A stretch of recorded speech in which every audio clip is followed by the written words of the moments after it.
أشهد أن لا إله إلا الله وحده لا شريك له وأشهد أن محمدا عبده ورسوله أما بعد فأعوذ بالله من الشيطان الرجيم بسم الله الرحمن الرحيم الحمد لله رب العالمين الرحمن الرحيم مالك يوم الدين إياك نعبد وإياك نستعين اهدنا الصراط المستقيم صراط الذين أنعمت عليهم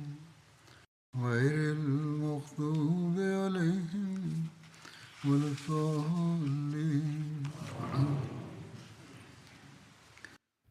همانطور که در خطبه گذشته اشاره کردم، حضرت مصلح موعود رضی الله عنه به وقایع جنگ احزاب اشاره فرمودند. اکنون جزئیات این وقایع را بیان می کنم. ایشان می فرمایند چون بخش قابل توجهی از مدینه به واسطه خندق محافظت شده بود و در طرف دیگر نیز تپه‌های کوهستانی، بناهای مستحکم و باغ‌های وجود داشت، دشمنان نمی توانستند یکباره حمله کنند.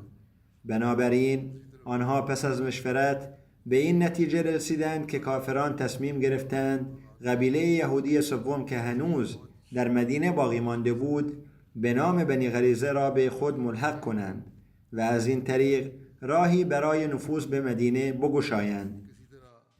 بنابراین پس از این مشورت حیی بن اخطب که رهبر تبعی شده بنی نضیر بود و به سبب دسیسه های او تمام عرب به مدینه حمله ور شده بودند، از سوی فرمانده لشکر کفار ابو سفیان مأمور شد که به هر طریق ممکن بنی غریزه را با خود متحد کند. حیی بن اخطب به سوی قلعه‌های یهودیان رفت و تلاش کرد تا با رهبران بنی غریزه ملاقات کند. در ابتدا آنها از ملاقات با او امتناع کردند، اما وقتی او به آنها توضیح داد که همکنون تمامی عرب برای نابودی مسلمانان آمده اند و این شهر به هیچ وجه نمیتواند در برابر تمامی عرب مقاومت کند و لشکری که در مقابل مسلمانان ایستاده تنها یک لشکر معمولی نیست، بلکه به مانند دریای خروشان است، با این سخنان توانست بنی غریزه را به خیانت و شکستن پیمان ترغیب کند. بنابراین قرار بر این شد که لشکر کفار از سوی دیگر خندق را بگذراند و به محض اینکه در این کار موفق شدند بنی غریزه از طرف دیگر به مدینه یورش ببرند، به ویژه به آن بخش از مدینه که زنان و کودکان بدون هیچ گونه حفاظتی به اعتماد به بنی غریزه رها شده بودند. به این ترتیب قدرت دفاعی مسلمانان به طور کامل فرو می پاشید و در یک لحظه مردان، زنان و کودکان مسلمان جان خود را از دست می دادند. بیگمان اگر در این تدبیر اندکی موفقیت نیز نصیب کفار می شد، دیگر جایی برای حفاظت از مسلمانان باقی نمی ماند. بنی غریزه به عنوان متحد مسلمانان محسوب می شدند و حتی اگر آنها در جنگ به طور مستقیم شرکت نمی کردند، مسلمانان امید داشتند که به واسطه آنها هیچ حمله‌ای به مدینه صورت نگیرد. به همین دلیل آن بخش از مدینه که به بنی غریزه نزدیک بود کاملا بدون محافظت رها شده بود. بنی غریزه و کفار با بررسی این وضعیت به این نتیجه رسیدند که وقتی به هم می پیوندند نباید به طور آشکار به یاری آنها بشتابند تا مبادا مسلمانان برای حفاظت از آن سمت مدینه تدبیری بیندیشند. آنها با احتیاط و زیرکی عمل کردند. این منطقه به قلمرو بنی غریزه متصل می شد و هدف آنها این بود که از آن سمت حمله صورت نگیرد تا مسلمانان از این نقش غافل بمانند. این تدبیر بسیار خطرناک و تهدیدآمیز بود. اگر بنی غریزه در زمانی که ارتش کافران به نیروهای اسلامی حمله ور می شدند ناگهان به دشمن میپیوستند، حفظ امنیت آن قسمت از مدینه که قلعه‌های بنی غریزه در آن واقع شده بود برای مسلمانان کاملا غیر ممکن میشد. در حقیقت این وضعیت تنها به عدم امکان حفاظت محدود نمیگشت، بلکه خطر حمله نیز به شدت افزایش می‌یافت. در چنین شرایطی نگرانی مسلمانان کاملا طبیعی بود و اتخاذ تدابیر لازم برای مقابله با این وضعیت ضروری به نظر می رسید. به همین دلیل پیامبر اکرم صلی الله علیه و آله و سلم تصمیم گرفتند که 500 نفر را برای حفاظت از مدینه تعیین کنند. سیره‌نویسان در این باره چنین توضیح می دهند که وقتی خبر نقض پیمان بنی غریزه به گوش مسلمانان رسید، نگرانی آنها دوچندان شد و به فکر زنان و کودکان خود افتادند. وضعیت مسلمانان به گونه‌ای پیش رفت که خداوند در قرآن کریم توصیف می‌فرماید: اذ جاءوکم من فوقکم و من اسفل منکم و اذ زاغت الابصار و بلغت القلوب الحناجر و تظنون بالله الظنون. آنگاه که دشمن از بالا و پایین به شما حمله کرد و چشمها به وحشت افتاد و دلها به گلوها رسید و شما به خداوند گمانهای گوناگون میبرید. آنگاه که دشمن از بالا و پایین به مدینه یورش آورد، دیدگان از هراس از حدقه بیرون میزد و دلها به گلوگاه ها میرسید و شما درباره خداوند گمانهای گوناگونی در دل میپرورانید. رسول الله صلی الله علیه و آله و سلم و مسلمانان در برابر دشمنی ایستاده بودند و امکان عقب نشینی نداشتند. آنها به نوبت در نقاط مختلف خندق را زیر نظر داشتند. سیرتنگاران از خندق 8 نقطه را یاد کردند که در آنجا نگهبانی برقرار بود و حضرت زبیر بن عوام به عنوان ناظر این نقاط برگزیده شده بودند. بنی غریزه که اکنون پیمان را شکسته و با قبایل محاصره کننده هم پیمان شده بودند، اخبار حاکی از این داشتند که ممکن است هر لحظه به مدینه حمله کنند. هنگامی که این خبر به گوش رسول الله صلی الله علیه و آله و سلم رسید، ایشان حضرت سلمی ابن اسلم را با 200 نفر و حضرت زید ابن حارثه را با 300 نفر به منظور حفاظت از مدینه گماشتند و فرمودند که شب هنگام در نقاط مختلف نگهبانی دهند و به طور مرتب نعره تکبیر یعنی الله اکبر را سر دهند. حضرت صاحبزاده میرزا بشیر احمد صاحب این وضعیت را بدین گونه توصیف کردند: در آن زمان اوضاع ظاهری مدینه از لحاظ امکانات بسیار تاریک و ناامید کننده بود. در اطراف شهر هزاران دشمن خونخوار آماده بودند تا در هر فرصتی بر مسلمانان یورش ببرند و آنان را نابود سازند. در درون شهر غدارانی از بنی غریزه به سر می بردند که صدها جوان مسلح آنها به تنهایی به مانند یک لشکر شجاع بودند و می توانستند هر لحظه‌ای که بخواهند از پشت بر مسلمانان حمله ور شوند. همچنین زنان و کودکان مسلمان در شهر به سان طعمه‌ای برای آنها به نظر می رسیدند. این وضعیت که حقیقت آن بر هیچ خردمندی پوشیده نبود، در میان مسلمانان ترس و سراسیمگی زیادی ایجاد کرد. برخی منافقان به وضوح می گفتند: ما وعدنا الله و رسوله الا غرورا، یعنی وعده های خدا و رسولش در مورد پیروزی مسلمانان به نظر می رسد که وعده های دروغینی باشند. بعضی از منافقین به محضر رسول الله صلی الله علیه و آله و سلم شرفیاب شده و گفتند: ای رسول خدا، در شهر خانه های ما به کلی ناامن است. اگر اجازه دهید ما در خانه های خود میمانیم تا از آنها حفاظت کنیم. به این درخواست وحی الهی نازل شد که و ما هی بعورت ان یریدون الا فرارا، یعنی این افراد نگران ناامنی خانه هایشان نیستند، بلکه حقیقت این است که آنها به دنبال راهی برای فرار از میدان جنگ هستند. در این زمان مسلمانان باید ایمان خود را به نمایش می‌گذاشتند. قرآن کریم می‌فرماید: ولما رأى المؤمنون الأحزاب قالوا هذا ما وعدنا الله ورسوله وصدق الله ورسوله وما زادهم الا ایمانا و تسلیما. وقتی مؤمنان لشکر کافران را دیدند گفتند این همان وعده است که خدا و رسولش به ما دادند و خدا و رسولش به راستی راست میگویند. این حمله نیز بر ایمان و تسلیم آنان افزوده است.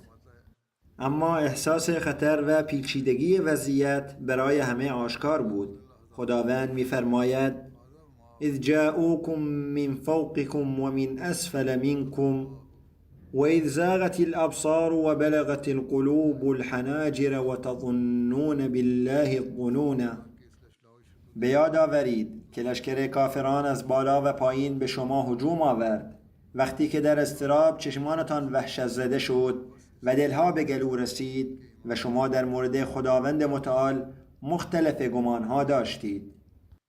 این دوران واقعا زمانی سخت برای مؤمنان بود و زلزله‌ای شدید بر مسلمانان فرود آمد.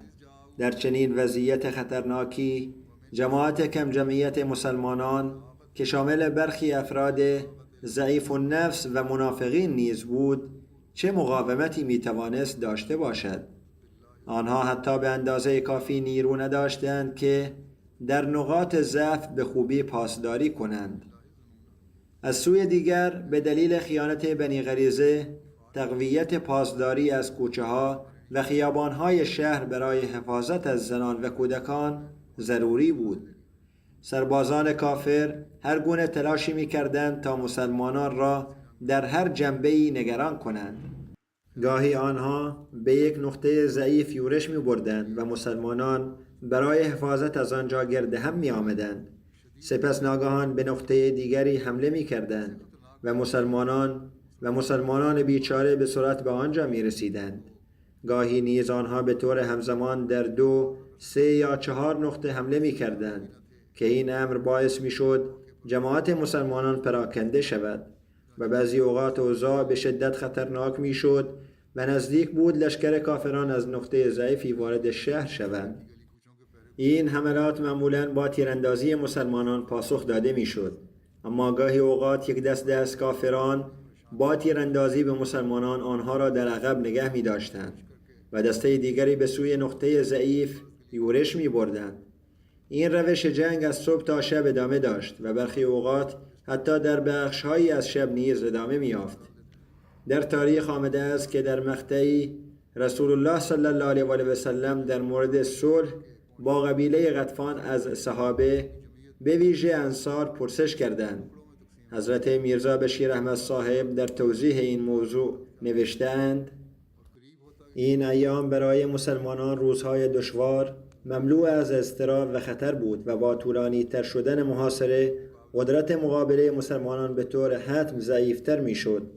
اگرچه دلهای آنان از ایمان و اخلاص پر بود، اما جسم آنها که تحت تأثیر قوانین مادی عمل می کرد به تدریج ضعیفتر می گشت. آن حضرت صلی الله علیه و آله و سلم شرایط را به خوبی مشاهده کردند و سعد بن معاذ و سعد بن عباده رئیسان انصار را فرا خواندند و تمام وضعیت را برای آنان بیان کردند و از آنها مشورت خواستند که در این شرایط چه باید کرد. همچنین به آنان گفتند که ممکن است برای جلوگیری از این جنگ قبیله غطفان را از عواید مدینه بهره‌مند سازیم. سعد بن معاذ و سعد بن عباده به اتفاق پاسخ دادند یا رسول الله، اگر در این مورد وحی از خداوند دارید ما سر تسلیم فرود می آوریم و در این صورت شما می توانید با خوشحالی طبق این پیشنهاد عمل کنید. آن حضرت فرمودند سعد بن معاذ و سعد بن عباده در پاسخ گفتند پس مشورت ما این است که در حال شرک هیچگاه به دشمنی چیزی نداده ایم. پس حالا که مسلمان شده ایم چرا باید چیزی بدهیم؟ به خدا قسم ما جز با شمشیر با آنان مواجه نمی شویم. اکنون تنها جنگ است. چون رسول الله صلی الله علیه و آله و سلم به خاطر انصار که ساکنان اصلی مدینه بودند نگران بودند، احتمالاً هدف از این مشاوره نیز این بود که وضعیت روانی انصار را دریابند و اگر آنها نگران هستند دلجویی کنند. به همین دلیل با خوشحالی این مشاوره را پذیرفتند و جنگ ادامه یافت. چنانچه پیشتر نیز بیان شد، اگرچه خندق به عنوان یک دیوار دفاعی محکم عمل می کرد، اما این به معنای آن نبود که مسلمانان به طور کامل ایمن و محافظت شده بودند. از یک سو منافقین و به ویژه جنگجویان بنی غریزه که پس از پایان توافقنامه به عنوان دشمنانی خطرناک ظاهر شده بودند، در مدینه حضور داشتند. از سوی دیگر با وجود خندق در برخی نقاط خطر حمله دشمن وجود داشت و امکان عبور دشمن از خندق و ورود به شهر وجود داشت. با توجه به این وضعیت نگران کننده در هر جا به طور مداوم مراقبت می شد و خود پیامبر اکرم صلی الله علیه و آله و سلم نیز شخصا در این مراقبت ها حضور داشتند. ایشان صلی الله علیه و آله و سلم خود نظارت می کردند و به صحابه نیز دلداری می دادند. این کار در روز و شب ادامه داشت و شبهای مدینه به شدت سرد و با مشکلات گرسنگی همراه بود. حضرت عایشه بیان می کند که رسول الله صلی الله علیه و آله و سلم برای نگهبانی به شکاف خندق می رفتند و هنگامی که سرما به ایشان آزار می داد به نزد من می آمدند و وقتی بدنشان گرم می شد دوباره به سمت شکاف خندق برمی گشتند و می فرمودند که من نگران هستم که دشمن از آنجا بیاید. ایشان بیان می کنند که یک روز رسول الله صلی الله علیه و آله و سلم در حال استراحت بودند و آنقدر خسته بودند که می فرمودند ای کاش نیکوکاری امشب در اینجا نگهبانی می داد. در همین حین صدای سلاح‌ها را شنیدند. رسول الله صلی الله علیه و آله و سلم پرسیدند که چه کسی است؟ سعد ابن ابی وقاص پاسخ داد که یا رسول الله، من سعد هستم و برای حفاظت از شما آمدم. ولی ایشان به جای اینکه از خودشان مراقبت کنند فرمودند شما به فلان جا بروید، آنجا خندق ضعیف است و آنجا نگهبانی بدهید. عشق و وفای صحابه به نبی کریم صلی الله علیه و آله و سلم بسیار عجیب بود.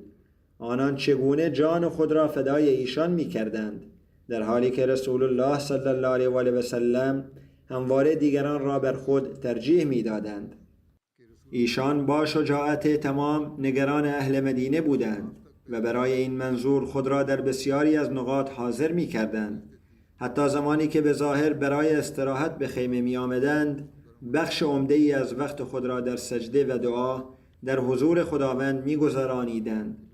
حضرت ام سلمه بیان می کنند که من نیز در کنار رسول الله صلی الله علیه و آله و سلم در موقعیت خندق حاضر بودم و ما در سرمای شدید بودیم. حضرت عباد بن بشر نقل می کنند که یک شب دیدم که رسول الله صلی الله علیه و آله و سلم ایستادند و در خیمه خود به اندازه‌ای که خداوند بخواهد نماز می خواندند، یعنی نماز بسیار طولانی. سپس از خیمه خارج شدند و کمی نگاه کردند و بعد شنیدم که می فرمایند این مشرکان در حال تلاش برای عبور از خندق هستند. سپس ایشان صلی الله علیه و آله و سلم عباد بن بشر را صدا کردند و عباد گفت لبیک، من حاضر هستم. ایشان پرسیدند آیا کسی دیگر هم با تو هست؟ ایشان پاسخ داد بله، چند همراه دیگر نیز با من هستند و دور خیمه شما در حال پاسداری هستند.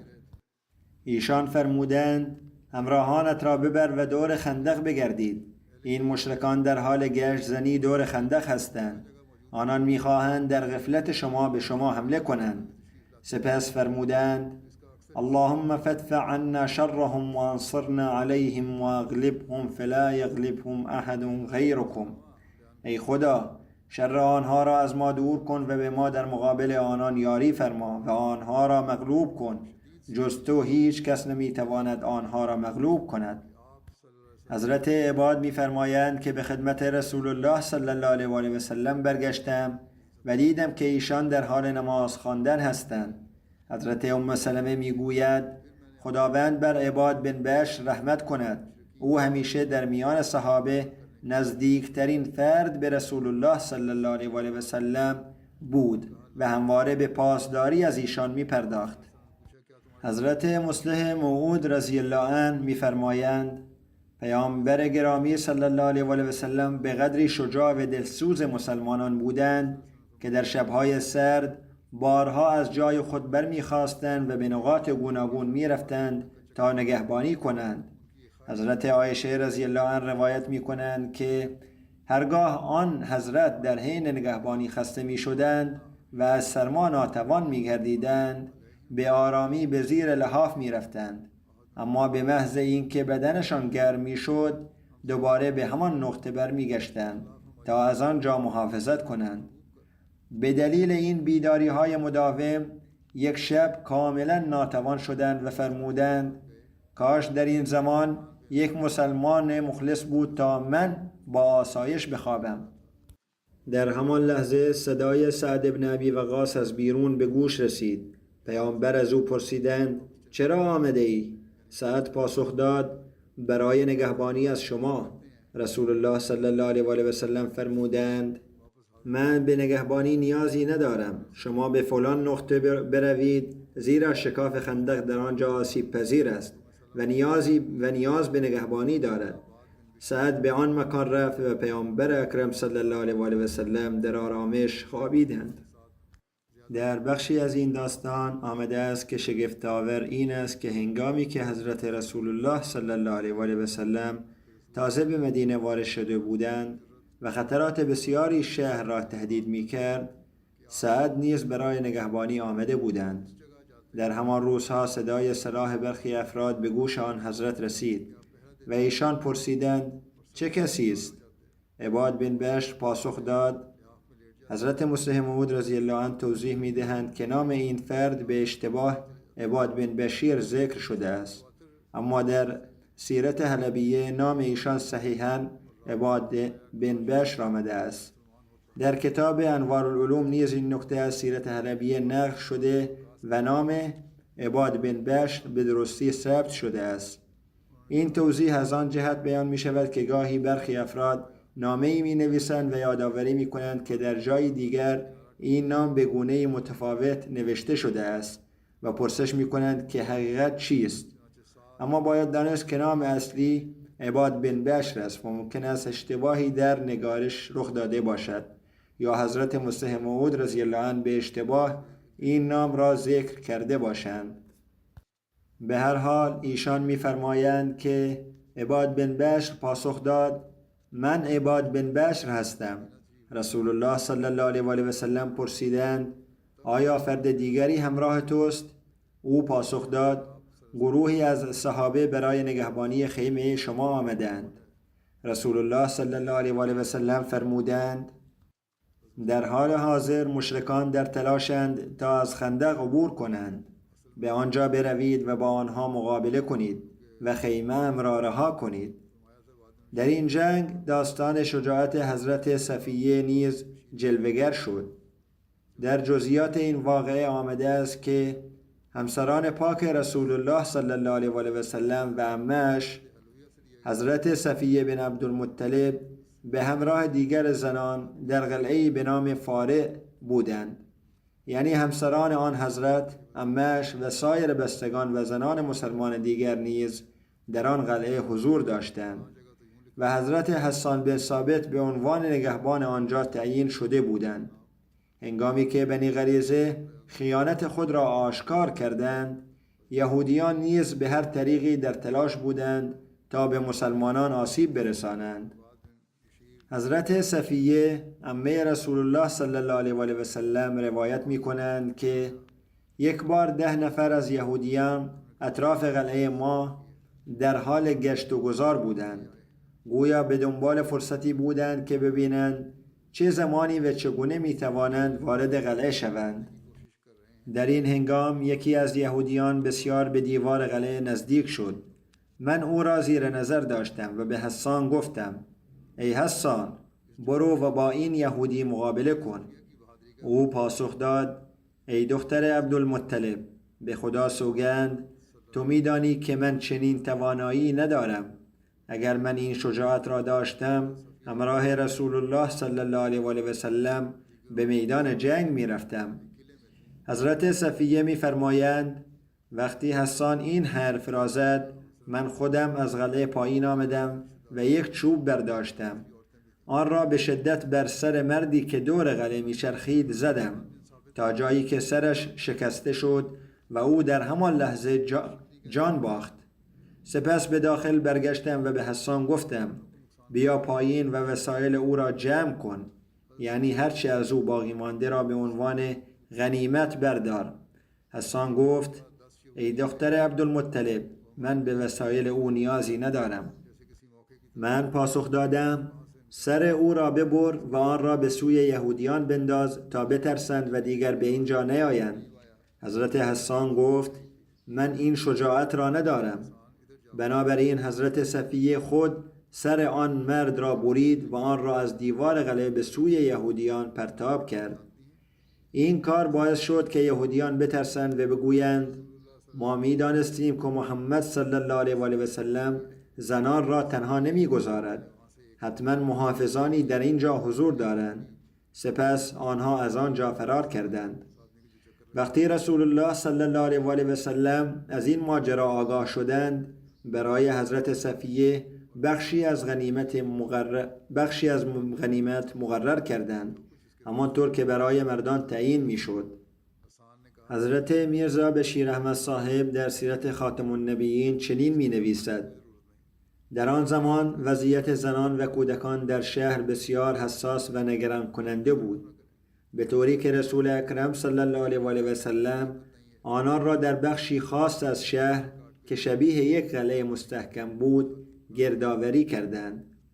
اما تعداد مسلمانان برای محافظت از آنها بسیار کم بود و در مواقعی که دشمن در میدان جنگ حملات خود را تشدید می کردند، زنان و کودکان در معرض خطر قرار می گرفتند.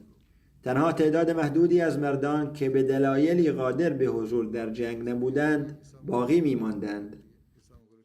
در چنین وضعیتی یهودیان قصد کردند از فرصت استفاده کنند و به آن بخش از شهر که زنان و کودکان در آن پناه گرفته بودند حمله کنند.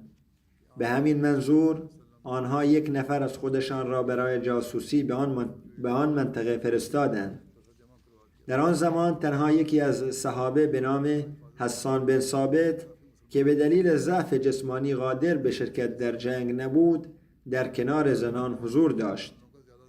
زمانی که زنان متوجه شدند یک یهودی مشکوک در اطراف محل اقامتشان در حال گشت زنی و جاسوسی است، حضرت صفیه بنت عبدالمطلب عمه رسول الله صلی الله علیه و آله و سلم به حسان گفتند این فرد یک یهودی دشمن است و در حال جاسوسی و توطئه علیه ماست.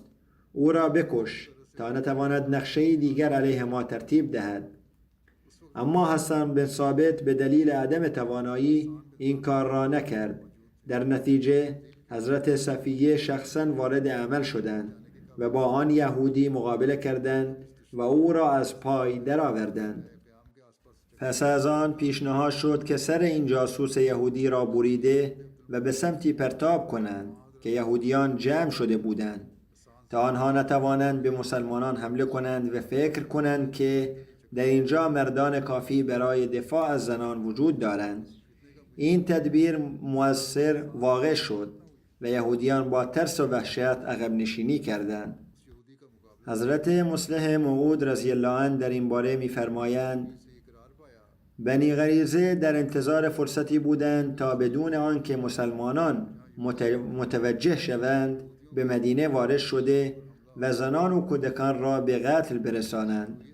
به همین منظور یک روز آنها یک جاسوس به سوی مدینه فرستادند تا بداند آیا زنان و کودکان به تنهایی هستند یا اینکه تعدادی از سربازان برای حفاظت از آنها تعیین شده است. این جاسوس به محلی خاص آمد که در آن خانواده‌های خاصی که در معرض خطر بیشتری بودند جمع شده بودند و شروع به گشت زنی در اطراف کرد تا ببیند آیا مسلمانان در نزدیکی آنها پنهان شدند یا خیر. در آن لحظه حضرت صفیه بنت عبدالمطلب عمه رسول الله صلی الله علیه و آله و سلم این جاسوس را مشاهده کردند. در آن زمان تنها یک مسلمان مرد بیمار در آنجا حاضر بودند. حضرت صفیه به او گفتند که این فرد مدتی است در منطقه زنان میچرخد و به دور و اطراف نگاه میکند. پس یقیناً یک جاسوس است. او باید به مقابله با او بپردازد تا دشمن فرصت نکند تمام جزئیات را کشف کند و حمله کند. اما آن صحابی بیمار از این کار امتناع کرد. در نتیجه حضرت صفیه خود با یک چوب بزرگ به مقابله با آن شخص رفتند و با کمک دیگر زنان او را از پای درآوردند. پس از تحقیقات مشخص شد که او یک یهودی و جاسوس بنی غریزه بوده است. این موضوع باعث شد که مسلمانان بیشتر نگران شوند و بگویند که حالا این سمت مدینه نیز امن نیست. اما از طرف دیگر فشار دشمن به قدری زیاد بود که نمی توانستند از این سمت دفاع کنند. با این حال رسول الله صلی الله علیه و سلم حفاظت از زنان را در اولویت قرار دادند و از میان 1200 سرباز 500 نفر را برای حفاظت از زنان در شهر تعیین کردند و تنها 700 نفر برای حفاظت از خندق و مقابله با 18 یا 20 هزار نفر دشمن باقی ماندند. در ادامه ماجرای قتل عمرو بن عبدود عامری توسط حضرت علی نیز مطرح می شود.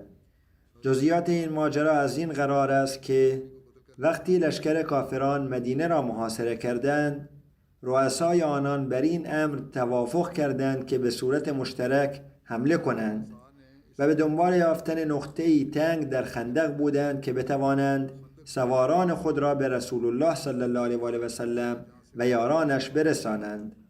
سرانجام آنان به نقطه‌ای تنگ رسیدند که مسلمانان از آن غافل بودند.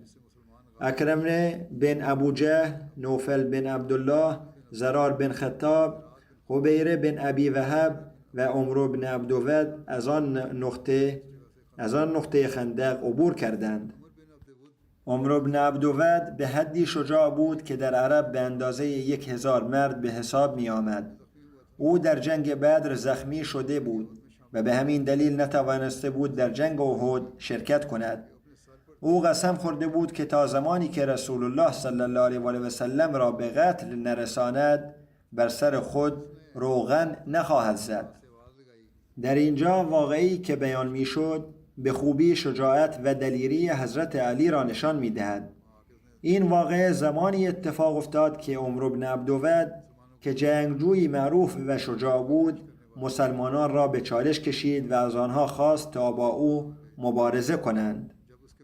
عمرو بن عبدود با صدای بلند فریاد زد که ای کسانی که بهشت را می خواهید بیایید و من شما را به بهشت می برم یا این که مرا به جهنم بفرستید. وقتی کسی از مسلمانان حاضر نشد با او مقابله کند حضرت علی خواستند بلند شوند، اما پیامبر اکرم صلی الله علیه و سلم به آنها گفتند که علی مقابل عمرو بن عبدود است. اما وقتی او دوباره و سومین بار فریاد زد حضرت علی به میدان رفتند.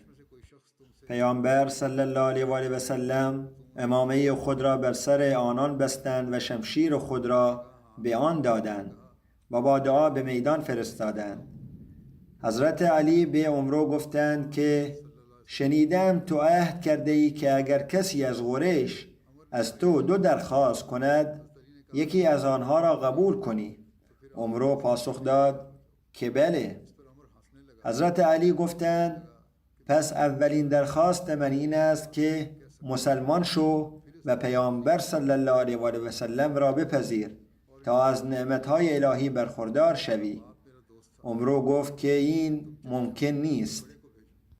حضرت علی ادامه دادند که اگر این درخواست را نمیپذیری پس آماده جنگ شو. در اینجا عمرو خندید و گفت که فکر نمی کردم کسی به من چنین کلماتی بگوید. او نام و نسب حضرت علی را پرسید و وقتی شنید که او فرزند ابو طالب است گفت که پدرت دوست من بود و بنابراین برو و کسی بزرگتر از خودت را بفرست. حضرت علی پاسخ دادند که تو نمیخواهی خون من را بریزی، اما من در کشتن تو تردید ندارم. عمرو که به شدت خشمگین شده بود از اسبش پرید و به سمت حضرت علی حمله ور شد. او با قدرت تلوار خود به حضرت علی حمله کرد و آنها را زخمی کرد، اما در پاسخ حضرت علی با فریاد الله اکبر ضربه‌ای زد که به عمرو آسیب رساند و او را به زمین انداخت و جان خود را از دست داد. بعد از کشته شدن عمرو بقیه همرزمان او ترسیده و به سمت اسب‌های خود فرار کردند. حضرت زبیر رضی الله عنه به دنبال آنها رفت و نوفل بن عبدالله را کشت.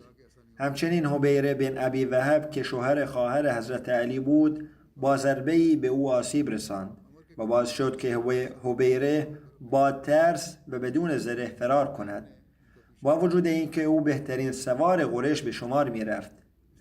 بر اساس یک روایت زرار بن خطاب که برادر حضرت عمر رضی الله عنه بود وقتی فرار کرد حضرت عمر او را تعقیب کرد.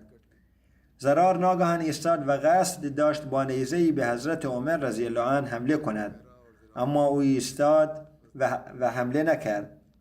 او فقط به حضرت عمر گفت عمر این احسان مرا به خاطر داشته باش که من به تو حمله نکردم. حضرت عمر رضی الله عنه نیز نوشتند که چگونه احسان را به یاد داشتند. سوال این است که احسان زرار چه بود؟ بله، این احسان خداوند بر او بود و شاید دعای حضرت عمر رضی الله عنه بود که در نهایت در فتح مکه همین زرار اسلام آورد و سپس در جنگ‌های اسلامی به طور فعال شرکت کرد و در جنگ یمامه شهید شد. برخی بر این عقیده‌اند که او شهید نشد بلکه مدت زیادی زنده ماند و بر اسلام وفات یافت. پس از قتل عمرو بن عبدود کفار پیامی به خدمت رسول الله صلی الله علیه و سلم فرستادند که او را به قیمت 10,000 درهم بخرند. حضرت محمد صلی الله علیه و سلم فرمودند او را ببرید، ما به قیمت مردگان نیازی نداریم. بر اساس برخی روایات نوفل بن عبدالله نیز در یک موقعیت دیگر کشته شد. جزئیات آن به این صورت است که یک روز او بر اسب خود سوار شد و دوید تا خندق را بپیماید، اما اسب نتوانست خندق را عبور کند و او به همراه اسبش در خندق افتاد که به دلیل این افتادن گردن او شکست و خداوند او را هلاک کرد. مشرکان برای بردن جسد او هیئتی فرستادند و به نبی کریم صلی الله علیه و سلم پیشنهاد دیه کردند، اما ایشان صلی الله علیه و سلم فرمودند ما به دیه او نیازی نداریم و شما را از دفن او منع نمی کنیم. حضرت مسلم موعود رضی الله عنه نیز واقعه قتل نوفل را چنین بیان فرمودند: دشمنان میگویند که در هنگام حمله به خندق گاهی موفق می شدند که از آن عبور کنند. یک روز برخی از بزرگترین فرماندهان کفار توانستند خندق را بپیمایند و به طرف دیگر بروند، اما مسلمانان آنقدر با شدت به آنان حمله کردند که جز بازگشت چاره‌ای برایشان نماند. در همین حین یکی از رؤسای بزرگ کفار به نام نوفل در حین عبور از خندق کشته شد. او آنقدر مهم و با ارزش بود که کفار فکر کردند اگر جسد او مورد بی احترامی قرار گیرد در عربستان جایی برای آبرویشان باقی نخواهد ماند. آنان پیامی فرستادند که اگر شما جسد او را بازگردانید برای شما 10,000 درهم پرداخت می کنند. آنان گمان می کردند که مسلمانان مانند جنگ احد که گوش و بینی رسول الله صلی الله علیه و سلم و دیگر مسلمانان را بریدند، شاید امروز نیز جسد این رئیس را مورد بی احترامی قرار دهند. اما احکام اسلام کاملا متفاوت است. اسلام اجازه بی احترامی به اجساد را نمی دهد. چنان که پیام کفار به رسول الله صلی الله علیه و سلم رسید، حضرت محمد صلی الله علیه و سلم فرمودند این جسد را ما چیکار داریم؟ این جسد برای ما هیچ ارزشی ندارد که بخواهیم برای آن از شما قیمتی بگیریم. جسد او را با کمال میل بردارید، ما با او هیچ ارتباطی نداریم. به هر حال جزئیات بیشتری از این واقعه در آینده انشالله خواهد آمد.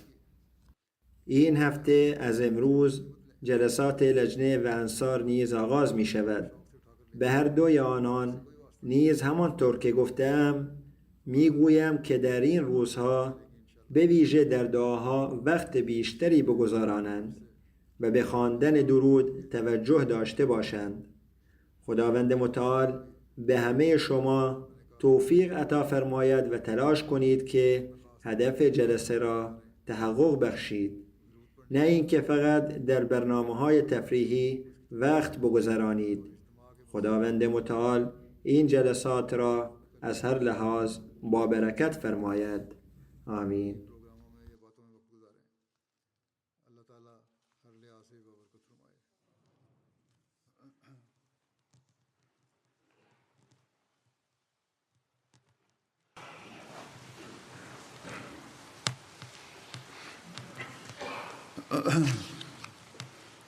الحمد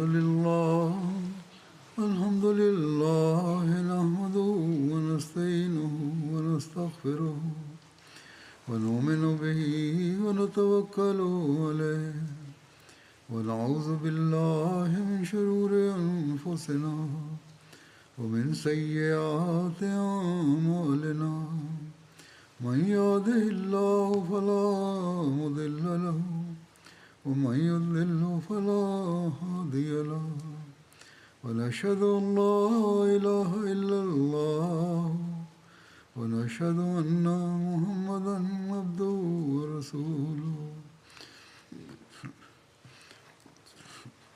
عباد الله رحمكم الله إن الله يأمر بالعدل والإحسان وإيتاء ذي القربى وينهى عن الفحشاء والمنكر والبغي يعظكم لعلكم تذكرون.